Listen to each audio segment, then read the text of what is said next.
Welcome back to the Seven Deadly Sins anime review special number 7. This reviewing this week's chapter of the Seven Deadly Sins, chapter 280 Collapse. Starts off with a cover art with King's best friend who he had to kill. Yeah, he killed him twice over the course of the series. Second time he's brought back because of brought back via Necromancer. And of course, King's pet, who actually, they confirmed that, yep, he's officially dead. Yep, he died. He died saving King and Deanne. Deanne catches him, lays on the ground, and he died. He's officially dead. And Deanne goes almost like he really wants to take out this guy. And of course, Yohara is still lying on the ground. We see briefly Hawk. Hawk is in a small chunk of this chapter.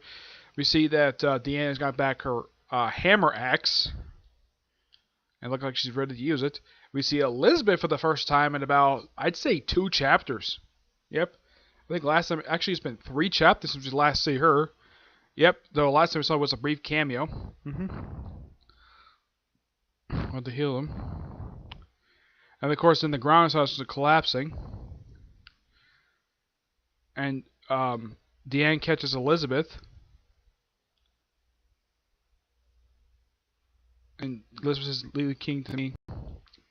And King, of course, still has his shirt off with the scar on his back. You see briefly Meliodas. Probably in a flashback from what I can tell, because Meliodas himself is nowhere to be seen this whole chapter. As a matter of fact, he's been absent for a good, I'd say about 3-4 chapters he's been absent for. We see one of the original Fairy King speaking to him, and then the end says, "King, I've always loved you and always will."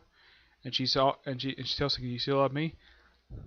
And then that wakes up King, and that basically does something unexpected. It basically wakes up it basically breaks the curse. And he becomes like the first king of the fairies, where he gets his own butterfly-shaped wings. Yep. And that's how the chapter ends. It looks like he also changed his hair too, which is really weird. And then King is said, there's a quote there that says, "You'll be the strongest fairy king in all of history." One interesting way to end off the chapter.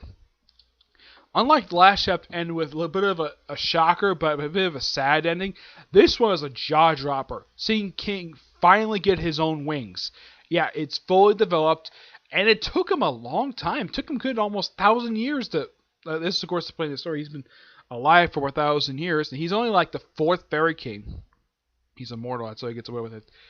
And it's great, though, the fact that he finally got a chance to do it. So it looks like next chapter, King is gonna fight this falling angel guy, because it kind of looked like at one point Deanne was gonna take her hammer and smash the angel, but then she saw King breaks his curse and she tells him that, of course, the whole thing of her confession to him that wakes him up, and bam, gets his own wings, which is great. Fantastic chapter. I'm gonna give this one definitely a 9.5 out of 10. This is probably by far, out of the 7 chapters I reviewed so far for these specials, this is by far the best chapter.